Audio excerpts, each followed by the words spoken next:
Hello and welcome to Holy Wars, a podcast about religion, coexistence, and the people trying to figure it out. My guest today is Jordan Denari Duffner, an expert on Catholic-Muslim dialogue and author of Finding Jesus Among Muslims, How Loving Islam Makes Me a Better Catholic. Jordan and I have very similar stories, so it was really wonderful to talk with her and compare our experiences. We discuss her life among Muslims, her time in Jordan, Pope Francis, Muslim and Catholic views of Jesus, Mary, the Quran, Mohammed, and so much more. This podcast is being released on the first day of Ramadan, so Ramadan Mubarak to all my Muslim listeners. If you enjoy the podcast, please subscribe, rate it 5 stars, share it with your friends, and donate to my Patreon. Thank you, and welcome to Holy Wars. Jordan, how's it going? Welcome to Holy Wars. Thank you so much for having me. I'm doing well. Where are you right now? I am outside of Washington, D.C. in Maryland at my home. Thank you so much for coming on. I wanted to talk with you for a little bit about your book that you wrote a couple years ago, Finding Jesus Among Muslims, How Loving Islam Makes Me a Better Catholic. And we seem to have gone through similar experiences. Mm-hmm. In your case, studying Islam and being friends with Muslims makes you a better Catholic. In my case, it actually made me Catholic. Where did your experiences with Muslims begin? So I first got to know Muslims as personal friends in high school. I went to a Jesuit Catholic high school, and it was there that I met a couple students who were Muslim. But it wasn't until undergrad, I went to Georgetown here in the DC area, that I really became close with a number of Muslim students on campus. I lived in a Muslim living learning community, and I was on the Muslim student board for a while, and got to know lots of people that way.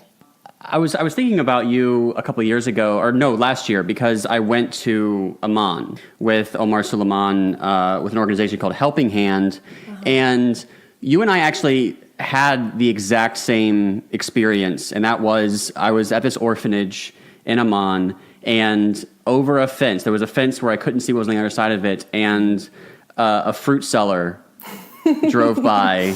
And you talk about this in your book, where they have this microphone, mm-hmm. and the person's shouting Arabic, and I don't know any Arabic. You know, mm-hmm. you know way more than I do, and I wasn't afraid, but I definitely thought that it was some sort of military person going by, or that someone was on the loose or something. Yeah. And I was like, what is that? Like, are the police here? And they're like, no, this guy's just selling fruit. And then that started this huge debate among everyone there about whether Arabs or Pakistanis sound angrier when they talk. And I think the consensus was Arabs, but yeah, it's I always think of it as like losing weight. It's like the last 5 pounds of Islamophobia is the hardest to get rid of. Yes, that's so true. And yeah, like you said, I had a really similar experience when I was living in Amman. When I first studied abroad as an undergrad, I was at my host family's house, and I was sitting on my bed doing homework, Arabic homework, and all of a sudden out the window, I hear this person yelling very quickly, and to me it sounded angry, through a megaphone. And I asked my host mom, I said, who is that? And this was during the Arab Spring period, and it was in the spring of 2012. So there was very much, in the media in the United States, there was a lot of concerns about the Arab Spring, and I was in Jordan at the time when protests were going on there. Nothing super major, but that was very much kind of in my psyche. Despite the fact that suddenly all of the clip art that they use for the articles flashes before your head, where they're like, angry Muslims and. Right.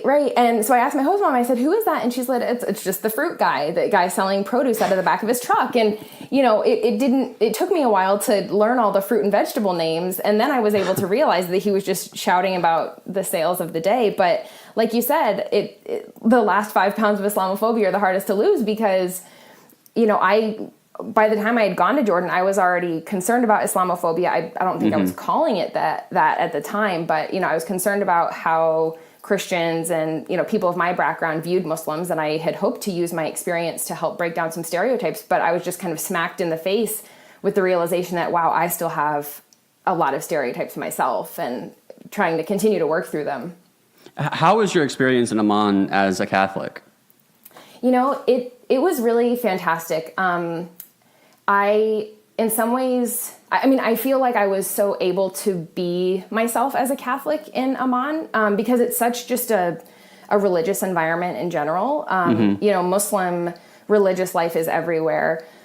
But especially in the parts of Amman that I lived, like symbols of Christianity were everywhere too. You know, you would walk past the Franciscan grade school and, you know, there was a Coptic church right across the street from the mosque in downtown Abdali. And then down the street from there was the Greek Orthodox church and they would ring their bells. And, you know, it felt like an environment that was really conducive for me to be like open about my spirituality and kind of like wear it on my sleeve in a way that I wouldn't necessarily always do here. I mean, I've been in a lot of Catholic environments here in the US, going to Catholic school and things like that. So in that way I can, and I do, but, yeah, I would get in so many conversations with cab drivers when I was there, because they would, well, I would just start talking to them and they would ask what I was doing and I would talk about, you know, my work in Muslim Christian relations and, they would always point to the prayer beads that they would have hanging on their, you know, off their rearview mirror. And they said, look, you know, we have our prayer beads too. Like you guys have your rosary.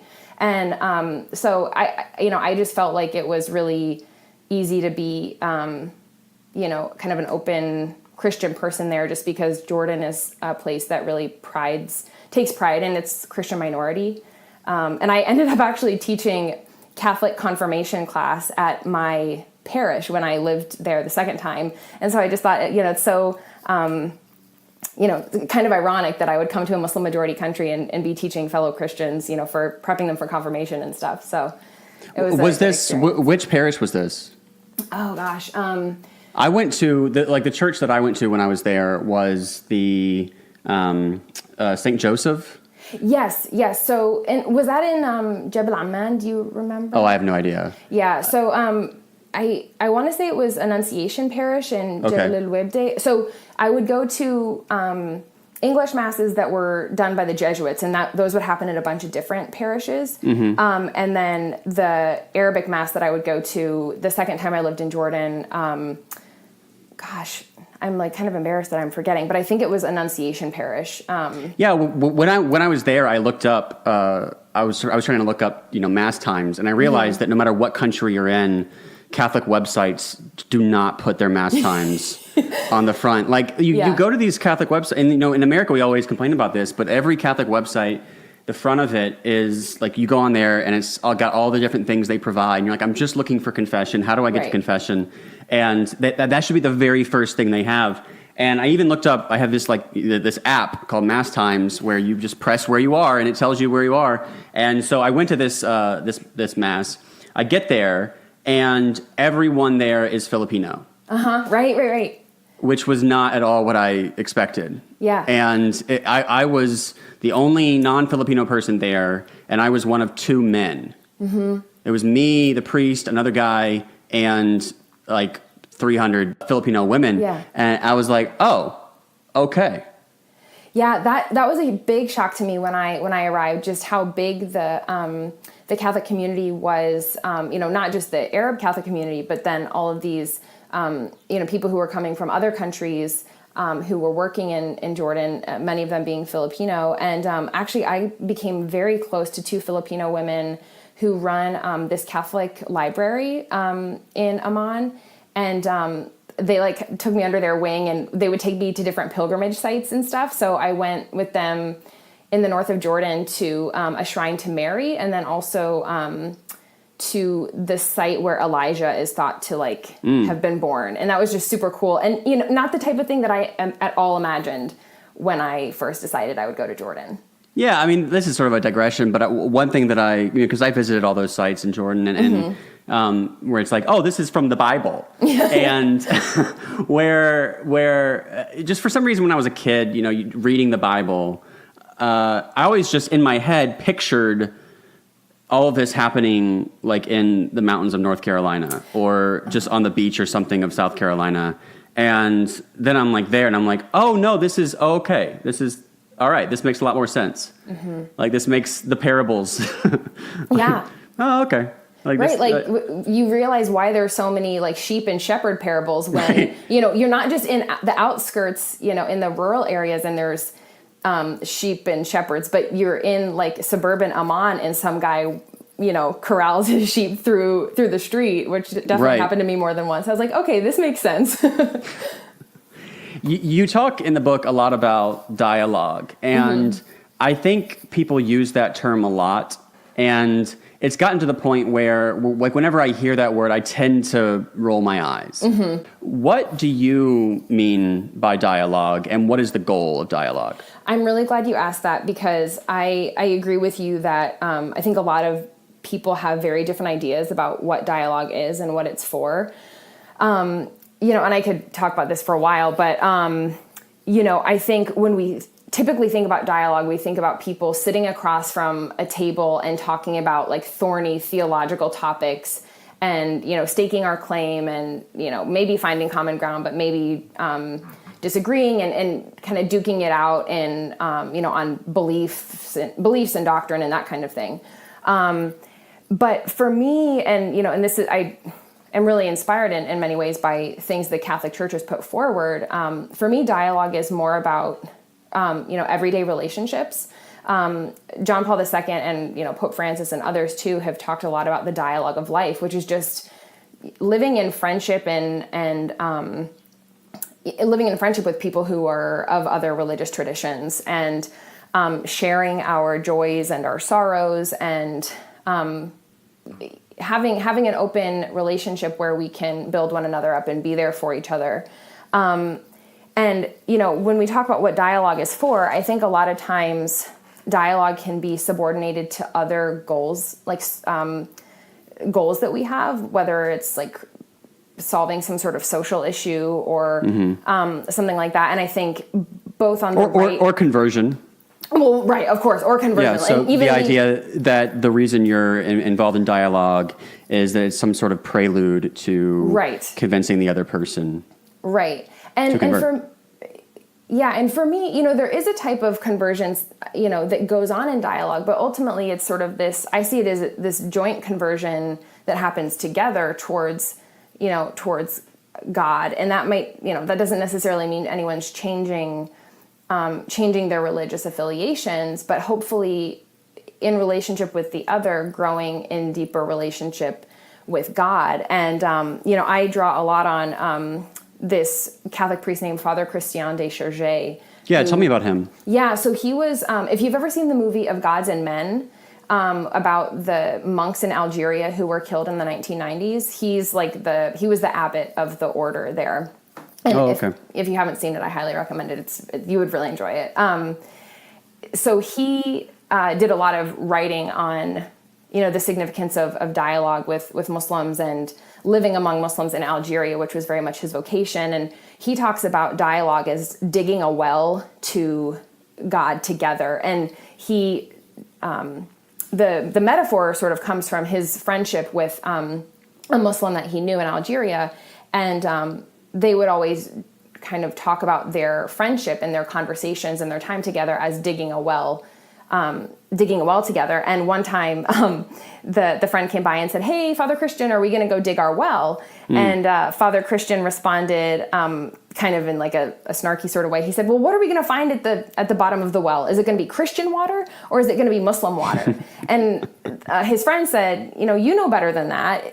The water at the bottom of the well doesn't belong to either of us. It's God's water." And that doesn't mean that we're necessarily watering down our convictions to no pun intended, but that this encounter that we have together doesn't belong to either of us, but it's a site in which we can encounter God and be further transformed in our lives by God. And I think a relationship like that should flow over into how we live our lives. It should have social implications, but my concern sometimes is that people have a particular goal in mind, like, oh yeah, I want to bring Muslims onto my team so we can, fight gay marriage, or so we can do X or Y or Z, whether it's on the right or on the left. I think so often we kind of use the other side for like other goals.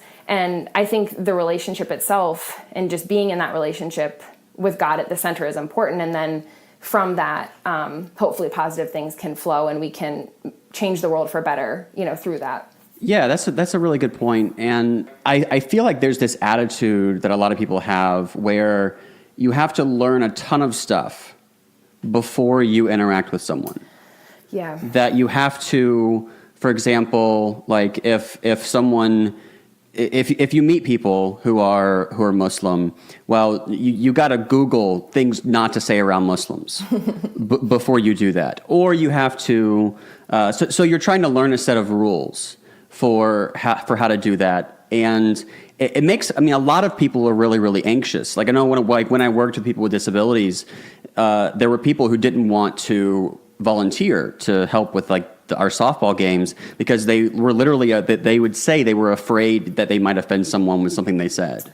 And I'm just like, what in the world? Like, first of all, you have no idea what people get offended by in real life. But also there's just that attitude that you have to learn all this. And I say that because I have had encounters with Muslims who, when they interacted with me, they were obviously rehearsing apologetics or dawah that they had learned.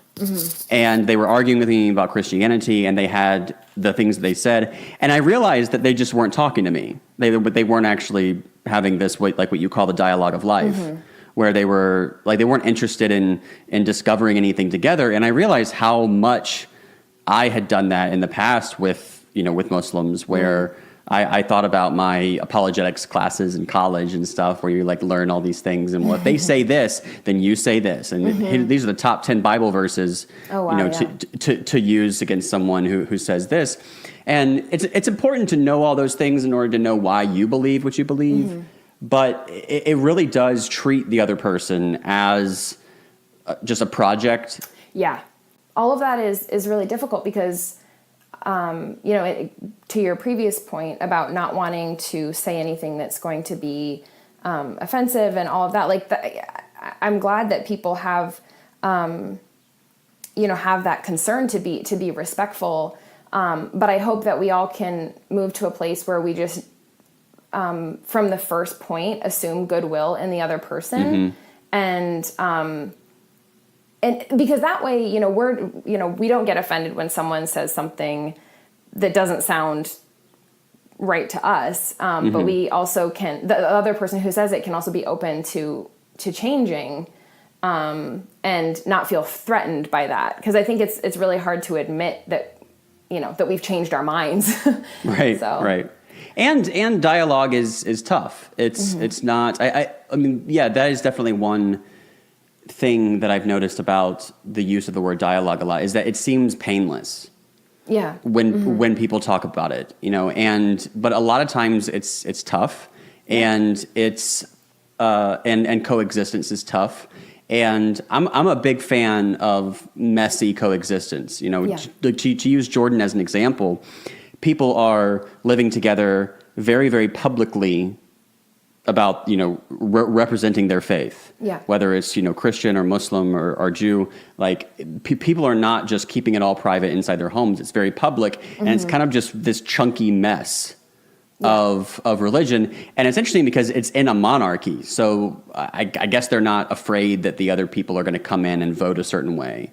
They're just like, well, none of us are in charge anyway, so you might as well just get along. I don't know. Yeah, Jordan is such an interesting country. And so when I went back to Jordan the second time, I was doing research through a Fulbright grant on Muslim-Christian relations in Jordan. And one of the things that I learned through a lot of my interviews was that in many ways, people's public religiosity and self-identifying with religion first is kind of new with younger generations. Like I would talk to people who were, my grandparents' age, who said, when we were younger, it would take a lot to figure out what the religion of the other person was. Like you wouldn't necessarily know if someone you were in a college, if a course with in school was Muslim or Christian. I mean, you might know from their name, but there's a lot of names in Arabic, especially in a country like Jordan, that are pretty neutral, that both Christians and Muslims have. And especially, you think about like rural women living in Jordan, 2 generations, 3 generations back, everyone was covering their hair. You couldn't tell by looking at someone's dress necessarily what their religious background was. That's changed in many ways, nowadays. But it was really interesting to hear those sorts of stories from people, because I think we here in the United States and in other Western countries have this perception that it's always been like that. But the stories that I was getting from these people in Jordan is that no, a lot of this self-identifying with religion first is kind of new. So that was really enlightening and eye-opening for me when I talked to them. So they're like all young trads.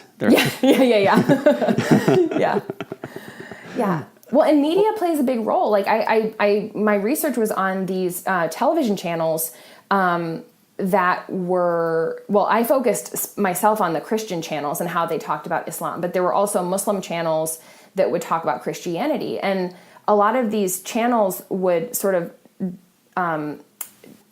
pull up like the worst possible things they could think of to sort of sling at the other side. And,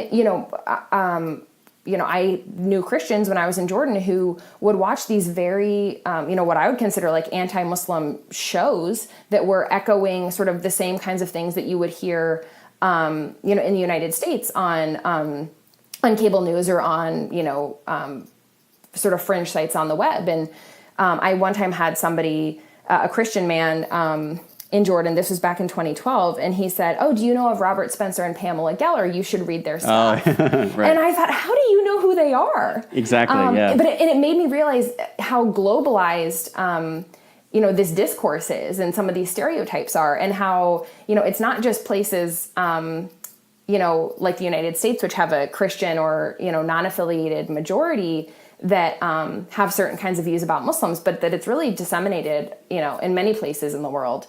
So it was very eye-opening. Yeah, and I'm glad you wrote your book so that there would be another book to have in the Islam section of Catholic bookstores. That was part of the goal. Because you go in there and it's all Robert Spencer and those types of folks, or it's just apologetics, which is fine. But but a lot of it is this sort of scary, like the Great Replacement sort of conspiracy stuff. And Pam Geller said that I was funded by the Muslim Brotherhood comedy circuit.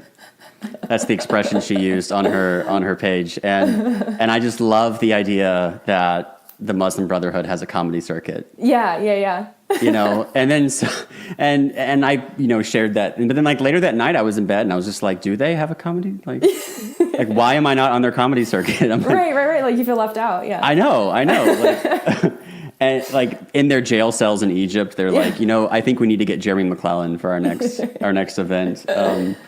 But yeah, why is that? So many of, and I guess it's just, it makes people feel good. Yeah. I think that's a huge part of it. And people are confused about Islam and they don't know what to make of it. And if they are conservative Catholics, then they are not going to listen to a bunch of Jesuit-educated young women, telling them about, right? So, like, what pages they're going to go to, and they're going to learn about it that way. But the goal with the book. So I wrote the book after I had done this big research project at the Bridge Initiative, where I worked for a number of years.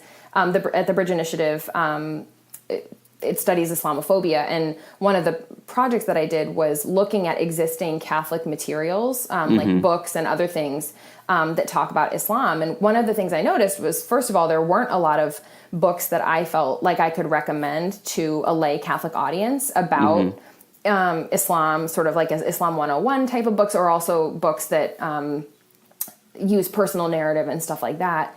And even of the books that existed that were good and I felt like I could recommend to people, I realized they weren't selling. They weren't doing nearly as well as the books that were more negative. And, that wasn't surprising to me, but it was kind of a motivating factor for, I want to put something else in the mix. And so I was really, appreciative that I had the opportunity. But yeah, it's just so often the negative drowns out the more positive, and there's not a whole lot we can do. We just have to try. Yeah, and I think there's a fear. I mean, not just a fear of Christianity declining, which I think is reasonable, but there's a fear that if we do make friends with Muslims, it involves there's some sort of betrayal of our own faith, that we will end up saying things in the support of dialogue that are somehow heretical, or that we'll have to, like you said, water down our own faith. But one thing I've noticed is that a lot of Christians, when they are arguing against Muslims, they then it can tend to warp their own Christianity. Yeah. Where a lot of them sound like tritheists.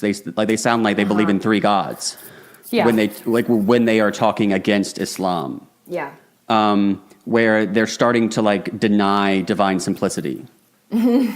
Or oftentimes they will just outright deny divine simplicity. They'll be like, well, there's three parts to God, and you're like, wait, okay. Right. And so they'll end up just that will take precedent. Right.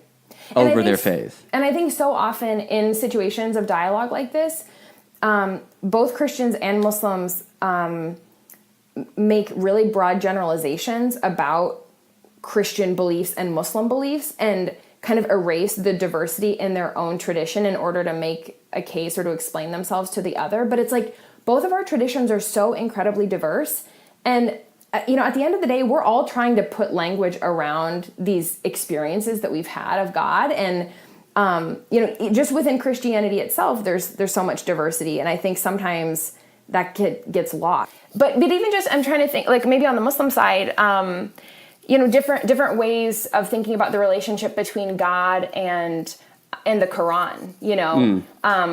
Muslims have articulated lots of different relationships between the divine and the divine word, and what is the relationship between those things. And you have similar sorts of things in Trinitarian theology and stuff like that. And right, one of the things that you mentioned in the book is that most Christians, and I've noticed this too, when they compare Christianity and Islam, they tend to compare the Bible to the Quran. Yeah. And then they compare Jesus to Muhammad. Why is that wrong? So it's not totally wrong. I think there are some situations in which it is helpful, and we can talk about that if you want. But I think it's actually more helpful, and Christians their minds are sort of blown when you talk about it this way. But I think the better comparison is Jesus and the Quran, because both of these in their respective traditions are the divine word of God expressed, among humans and communicated to humanity. Jesus being, a flesh and blood person, and the Quran being, a book of, it wasn't originally, written down as on pages, but was recited orally by the prophet. But one of the things I think that's so helpful for helping Christians and Muslims really to visualize this is think about the respect that we have for the consecrated Eucharist and the Quran. Muslims will put the Quran on the highest shelf of their bookshelf, or they'll put it in these ornate stands or boxes in the mosque, and they don't let it touch the floor. I remember one time early in college when my Muslim friend gave me a Quran for the first time, and we were sitting on the floor in her dorm room, and I set it on the floor, and she goes, no, don't put it on the floor. But that's really similar to how Catholics, at least, reverence the Eucharist. You think about when we go to Mass and somebody drops a host on the floor, and the whole church freaks out, and you immediately pick it up and someone eats it, and we keep it in the tabernacle and all these things. You wouldn't go just throwing it around. And so, this is a concrete manifestation of, or as close, to a manifestation of God in our midst as we'll get. Right. And the priest at Notre Dame, who, when it was burning down, there was Father Fourier, he ran inside to get the hosts first. Right. And then he went and got the crown of thorns, which is this 2,000-year-old relic. Yeah.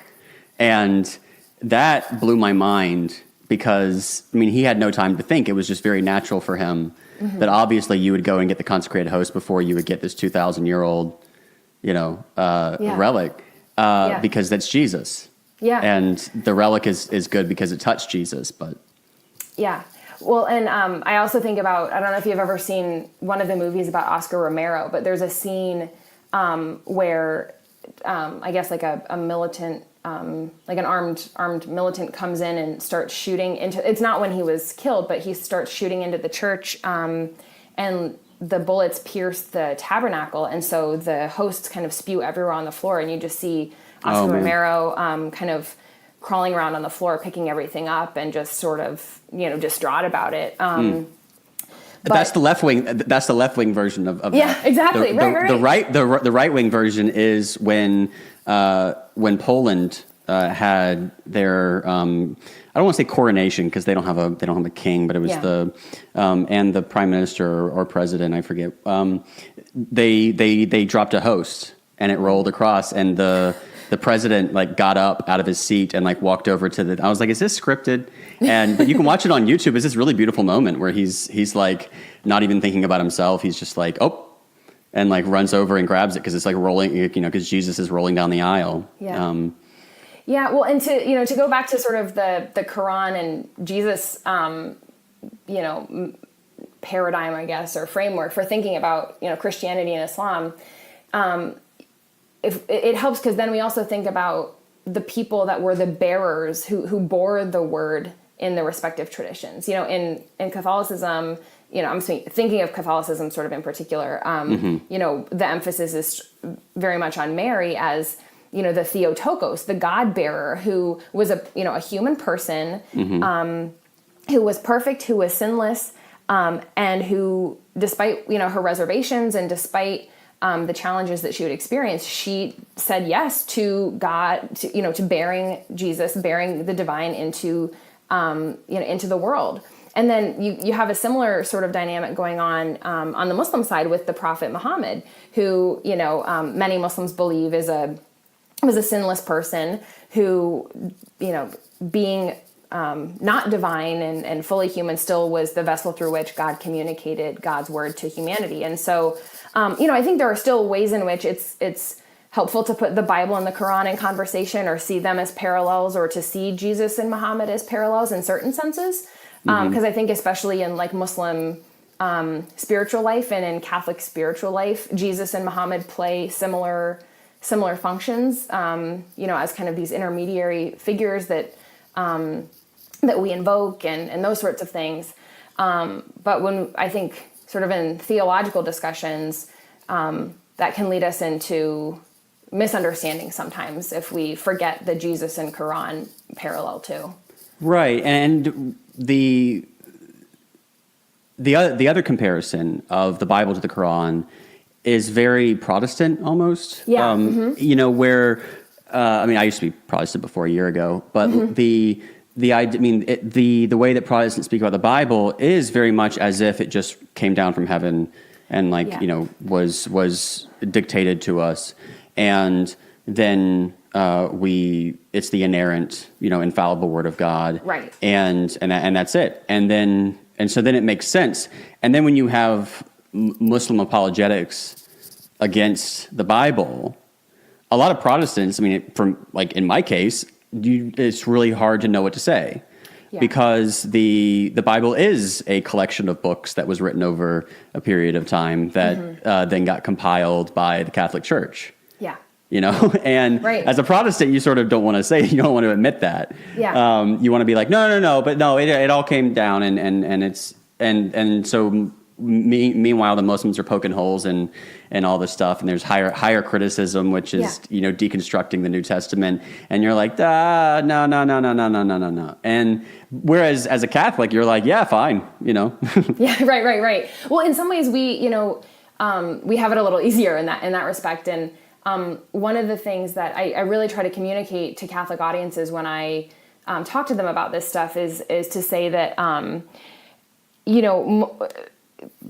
yes, Muslims, many Muslims are going to believe that the Quran is the literal word of God, or, God's speech communicated to humanity. But the way we interpret that, or the way Muslims interpret that, has, varied considerably across, the centuries, just as Christian interpretation of, what Jesus' life means or what the Bible says. I mean, I try to make sure that people don't take this to mean, oh yeah, well, the Quran just dropped out of heaven and Muslims are doing no interpretation of it. Right. It's like, no, I mean, we all are doing interpretive work here. And, it's sometimes hard to, for lay people to kind of understand that, because we don't admit that we're doing that when we look at these texts. So it's kind of making people realize what we're doing when we look at texts and the life of Jesus and that kind of thing. I'd like to ask you about Pope Francis, since you're the representative of all Jesuits here, since you've been. Here's the thing: when I was Protestant, we were raised, like Protestant views of Catholics kind of freezes around the time of the Reformation, and so for some reason, my view of Jesuits growing up was these like shock troops for the Pope, which in one sense they are, but as this super, super trad like group of people. And then I become Catholic, and everybody online is like just trashing Jesuits as these super liberal. And I'm like, what is, and I don't know. It's bizarre. But I wanted to ask you about Pope Francis, the trad's favorite Pope, who he's made dialogue with Muslims a big part of his papacy.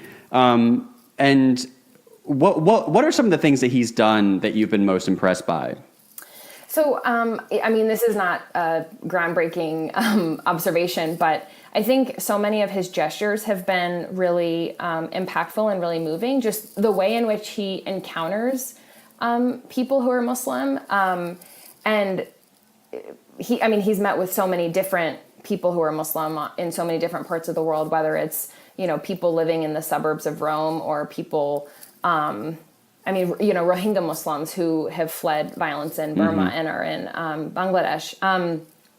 And so I think, so many of the photographs that we have encountering people who are Muslim are just really moving and are a reminder to us that, that these are flesh and blood human beings who are just as cherished by God as anyone else. But I also think that he has pushed Catholics rhetorically as well, like in the sorts of statements that he'll make about Muslims or about Islam that I think are further than even a lot of the major Pope Francis fans would be willing to go. Like I remember back in 2016, he was giving an interview to journalists on a plane, and one of the journalists asked a question in which she used the phrase Islamic violence or something like that. And he said, and he challenged that language, and he said, we shouldn't call it that because we never talk about things as Catholic violence. And he started talking about, the roots of terrorism not being, simply from religion, but the fact that we have a global culture that doesn't value the dignity of people and values money over people, and talking about, he's talked many times about the, arms and, the role that weapons sales play in fueling conflict and misunderstanding and all these different things, and really trying to draw our attention to the root causes of a lot of violence that we see around the world. And it's been interesting because I think a lot of Catholics are very much accepting of the gestures that he, that he is carrying out in his ministry. But I think some of the rethinking of our categories, people are a little more hesitant to get on. Yeah, because for a lot of people, and this goes to the title of your book, a lot of people would have had this book and been like, well, it should say how loving Muslims makes me a better Catholic. Yeah. Right? And so the corporeal works of mercy, what we would say, or the dialogue of deeds and action in your book. So why is it that, but Pope Francis seems to be going a little bit further, and you seem to be going further, where there is a sort of joint appreciation for the religion itself. Yeah, and I admit that I find that, I'm a little uncomfortable with right. talking about, with talking that way, not because I am hugely, disrespectful towards Islam, but that it seems to imply that Islam contains something that Catholicism doesn't. Yeah. Mm-hmm. So, a couple different things. First of all, part of the title was a little bit strategic because I wanted to get both Muslims and Islam in the title somewhere. Right. Yeah, you can't use the same. It's like when I read a right. joke. You can't repeat the same word 3 times. Right. In the same joke. Yeah. At the same time, I did, I stand by it, and I think it's true to my experience. And part of it too is that, Islam, all of our religious traditions are not fixed entities. I mean, these are all traditions that are growing and changing and always in flux, and they're always lived out by human beings. I mean, the Christianity and Judaism and, Islam, these nouns, they don't just drop from the sky. It's not like, Islam is only one thing to all people. But when I say, how loving Islam makes me a better Catholic, the way I'm thinking about it is that through my Muslim friends, through my engagement with the tradition, whether it's poetry or art and architecture or reading the Quran or all of these different things, that I have found myself encountering God through the medium of a tradition that I don't have a claim to. And that experience has helped me be a better Catholic, and not in the sense where I'm like, oh, I don't like Muslims, I don't like Islam, I don't like any of these things I've encountered, but it's made me feel closer to God and take up my own Catholic faith with more intention and more enthusiasm and in a new way. It'd be bad if your book was like, how encountering Islam made me a better Catholic, and you're like, because man, I didn't like it at all. Yeah. Yeah. I was like, man, I'm doubling down on Catholicism. I don't like those people one bit. Right. That would be, yeah. But I understand the hesitation, and and I at the end of the day, we're dealing with the ineffable, the transcendent, and I don't pretend to have all the answers, but just trying to express what my experience has been, and trying to be open to where the Holy Spirit is operating outside of, the Catholic faith or the Catholic Church. So that's it's not that I disagree with the concept. I mean, when I was in Jordan and you hear the Amman, not the Amman, the Adhan, being recited, or when I'm around Muslims and I see just a sea of Muslims doing salat all at once, and there is something beautiful that, and even, I mean, it's an interesting experience because at the same time, there's something in the foundation or in the justification for those things that I would not agree with, or that I would, see Catholicism as the fuller expression of. But just like Muslims that I know who, I mean, they all grew up going to Catholic school, right? And, and they all got valedictorian, and we didn't. But they will often go to mass, and they'll go to Catholic church just to sit and think, and they of course see it as beautiful, and they cry that Notre Dame was burning down, right. And it's hard to explain because you don't want to respond to that common religious experience by saying that the differences don't matter, or that the disagreements, because behind that there's this idea that pluralism is only possible if we did not deny our differences. And I really hope that's not the case. Yeah, right. Right.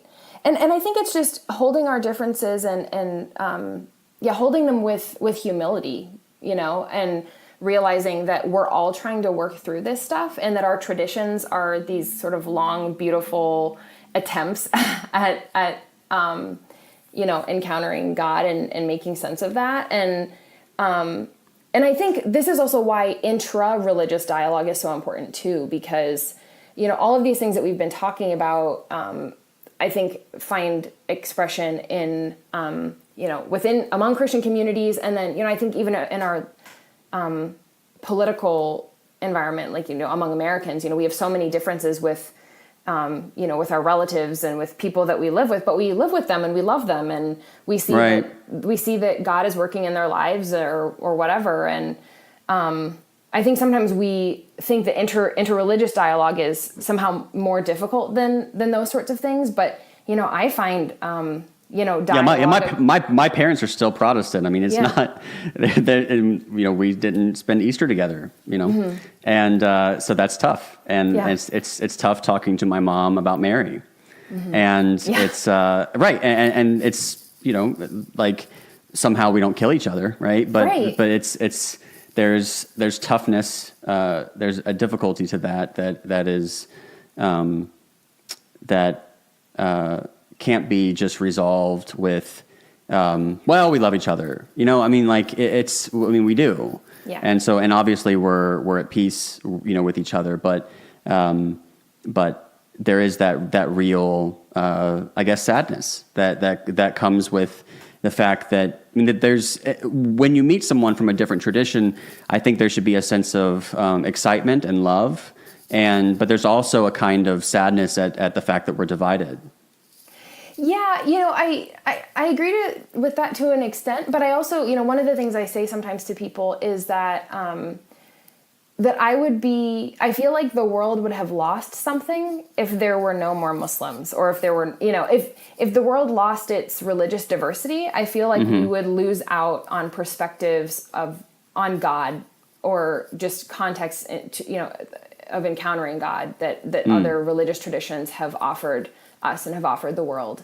And again, that's not to say that, I think that Catholicism, is not important or something. It's just that I think there's a way in which Muslims witness to deep, deep truths about God and who God is and what God's relationship to humanity is, that if we were to lose that witness, then that would be sad too. That's my perspective on it. Because I guess my rejoinder to that would be, let's say that everyone in the world was a Christian.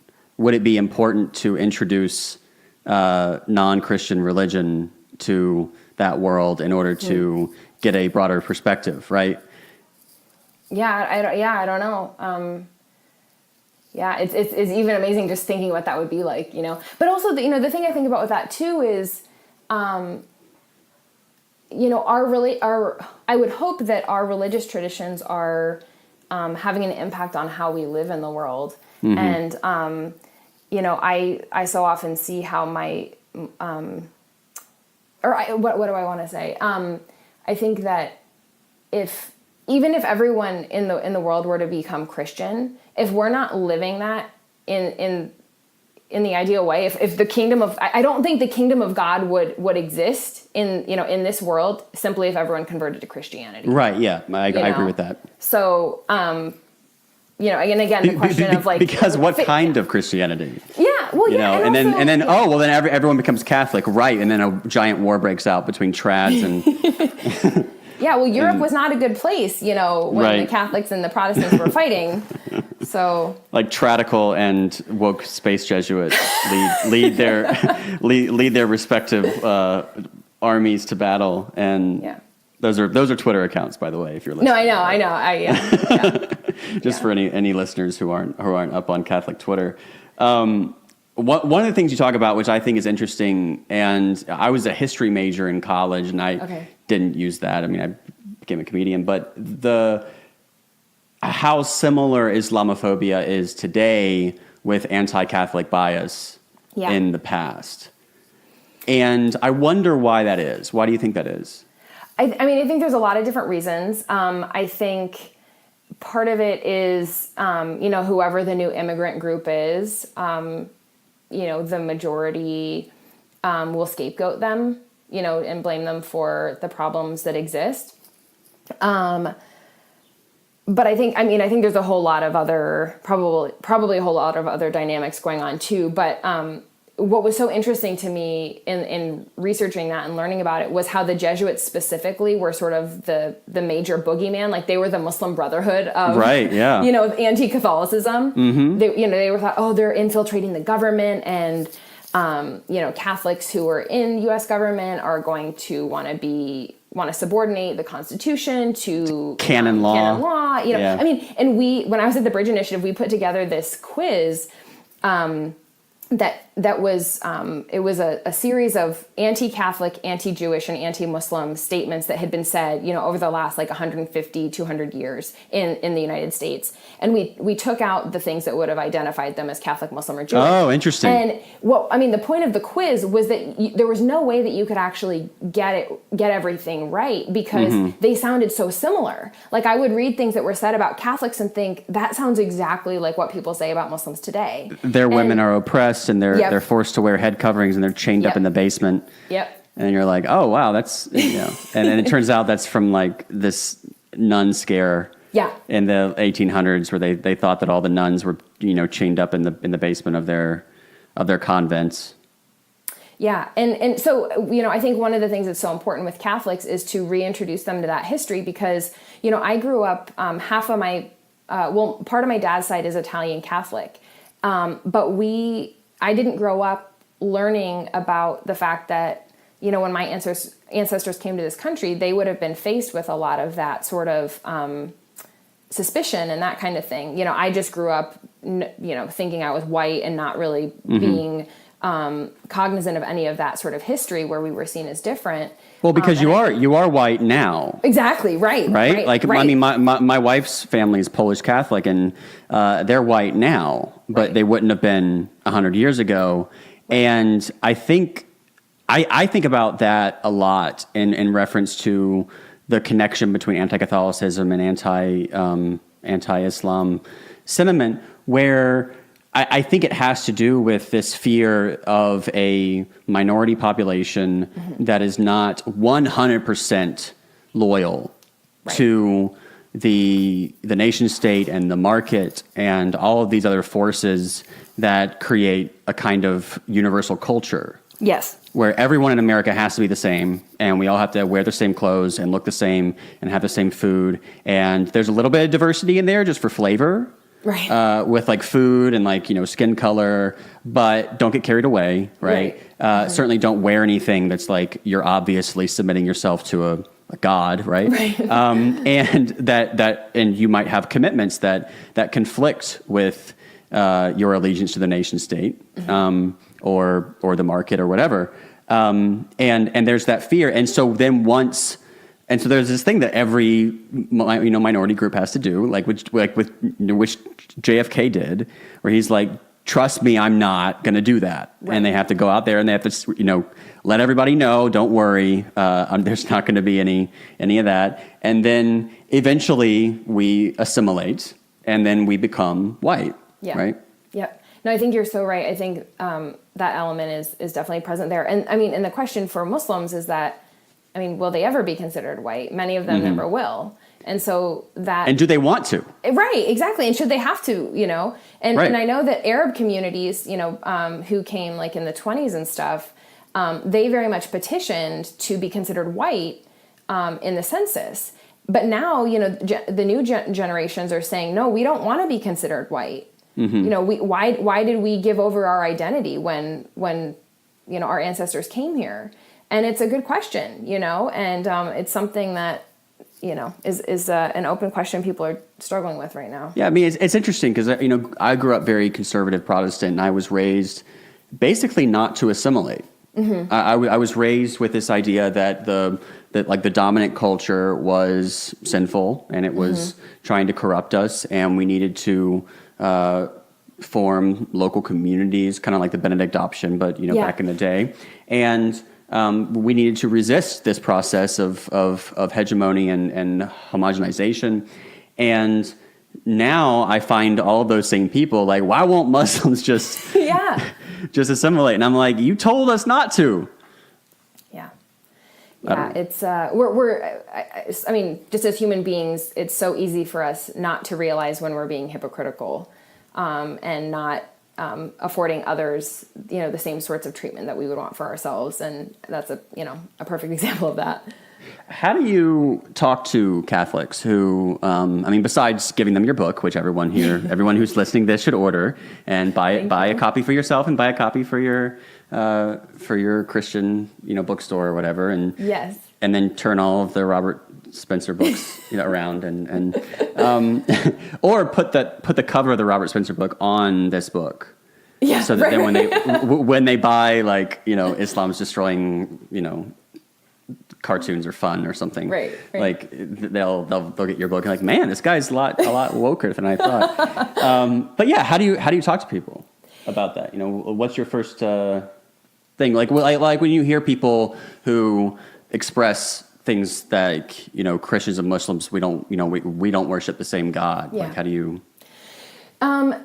Yeah, just in terms of the general thing, how do I talk to Catholics? It's really difficult because, as you know, Catholics are so incredibly diverse. You've got the woke space Jesuits, and then you've got, the more traditional folks. And so that's why whenever I do book talks, I literally have to rewrite my book talk every time I do it, because the audience is going to be so different and in different contexts, whether I'm speaking at my parents' parish in Indiana, or I'm speaking, I spoke at University of Scranton a couple months ago.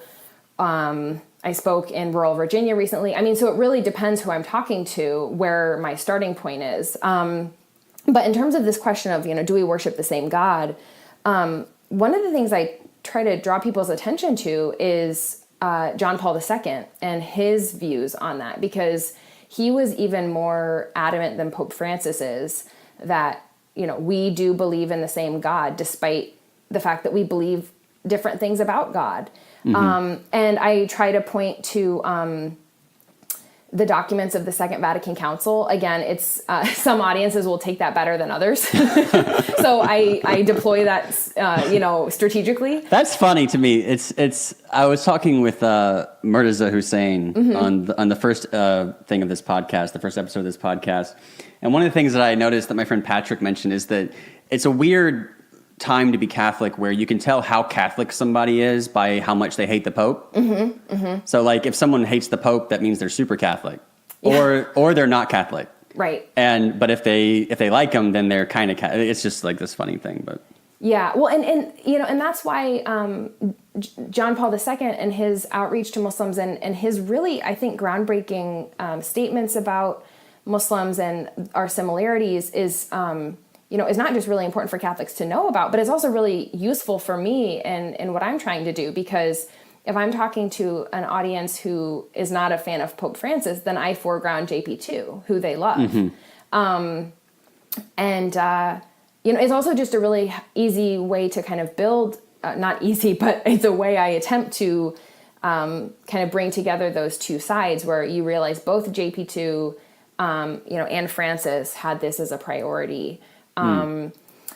And then people say, well, what about Benedict? And I just kind of try to skirt around that because it's a little difficult to talk about. But well, other than the mix up as far as his Regensburg lecture, I think Benedict as well has a very much more friendly. And one thing I've noticed is that all of the top scholars of the respective traditions get along. You know what I mean? Yes. Mm-hmm. Like they all teach at schools, and priests and imams get along fine. Yeah. Like the more educated people generally can sit down and have a good time together. Yeah. And that would be not the case if these religions were doomed to if the religions were doomed to violence and to conflict, you would expect the people who are the experts to be at each other's throats. Exactly, right. And it just shows how much ignorance and stereotypes just really get in the way of these sorts of encounters. And do I think Islamophobia is only a problem because of people not knowing each other? Absolutely not. But I think you're so right that if people who have expertise and who have spent a lot of time learning about their own tradition and learning about the other are able to not only be friends, but be appreciative of what the other has, in some respect, then that should be a signal for the rest of us. But unfortunately, the great work that I think the Catholic Church has been doing on the level of these sort of dialogues between scholars and stuff, it just has not trickled down at all. And so, for me, part of what motivates my vocation is how do we help that trickle down to happen, or how do we start that process sort of at the grassroots level? Because, it's great what Pope Francis is doing. It's great what the National Catholic Muslim Dialogue is doing here in the U.S. or those sorts of things. But if ordinary Catholics are not getting to experience that, then what impact is it ultimately having? Yeah, and if they don't think that their faiths could be strengthened, which in your case and in my case it has, where in my case, my story is that I, over a long period of time, began to wonder why Christianity, and for me, Christianity was just Protestant American, religion, why it had lost all of these things that were so beautiful about Islam, right? Why it had lost the physicality of the faith, why it had lost pilgrimages, why it had lost fasting, why it had lost a liturgical calendar. I didn't have any of that, And I began to wonder, okay, why had Christianity over time turned into just this set of beliefs you have in your head? Yeah. Where no one can notice anything. It has nothing to say about economics. It has nothing to say about student debt, as far as what's on Twitter today. It has nothing to say about war and the rules of war. It's all those things just got outsourced to the state and the market.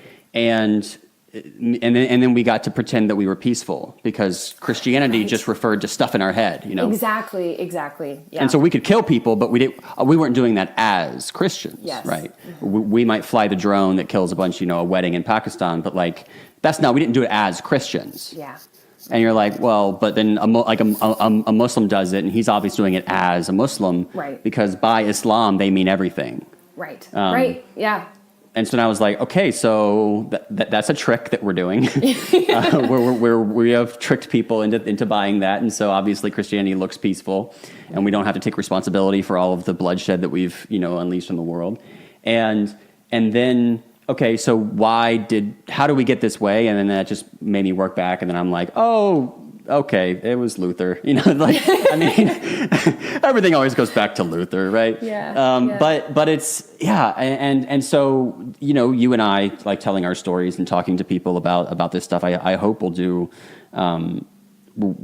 some good, because when I was going through RCIA, I know I tweeted this, and I felt bad about, outing this woman as stupid because, I felt like I'm just this arrogant person who have only been to RCIA, a few times. And so, well, why am I an expert? Well, this woman in my RCIA class, she was talking about, well, first she was like that, she said that Christians and Muslims do not worship the same God. And I was like, okay, do Christians and Jews worship the same God? And she was like, yes. And I was like, does anyone think that Jews and Muslims don't worship the same God? I'm pretty sure Jews and Muslims agree that they worship the same God. Yeah. And there's not much debate at all. And they're like, yes. And I'm like, so by the transitive property of godness, we worship the same God as, no. But a lot of it has to do with, and some of this is overblown, obviously, but obviously we believe that God is Trinity, right. And that entails God as love, because God is this, relation to himself, and then that will get overblown, and the idea is that the Muslim God is not a God of love. Right. I tell people, just get to know Muslims and their experience of God, and listen to the way that they talk about their experience of God, and whether it's through the Quran, or it's through their own lives, or through all of these texts that come to us from the Islamic tradition. There's this just vast tradition of Muslims talking about God as love, or as loving. Yeah, because I think that one thing I've noticed is that people in a religion typically learn about other religions from converts. Yes. And so, for example, the Muslims that I've met in the past year, right, and have spent a lot of time with, their view of what Protestantism is, if they learned it from me, is probably pretty skewed. Right. Right? Because I left that. And so my view of it is going to be like these knockdown arguments and like, well, they don't think this and they think this. And like, if I wrote all that down and like, handed it to a Protestant, they'd probably be like, that's not at all what we think. But it does really skew it because people love conversion stories to their religion. You can go on YouTube and be like, why I became a Catholic. And you can listen to like, 100 videos from the Coming Home Network or something and be like, and it makes you feel good. But it gives you a very skewed view of those other religions. Yeah, and I've noticed so many books of that type in Catholic bookstores. There's like a whole little mini industry of like, not just general conversion stories to Catholicism, but like Muslim conversion stories into Protestantism and then into Catholicism, which is like, Catholic people love that, because it's both Muslims and Protestants, and that this person rejected both of them and accepted what we have. And, what's funny is because of the title of my book actually gets placed a lot of times in like university libraries in the conversion story area, like section, because like finding Jesus among Muslims. Oh, it sounds kind of like a conversion story, but then you read the subtitle and you're like, oh, never mind. But yeah, there's just so many books like that, and not as many stories that talk about my experience or talk about your experience or the experience of so many other people who I know and who I've met through this, who have had, a conversion story of another type, where engagement with Islam, they didn't leave Christianity, but they remained and live it out in new ways. Yeah.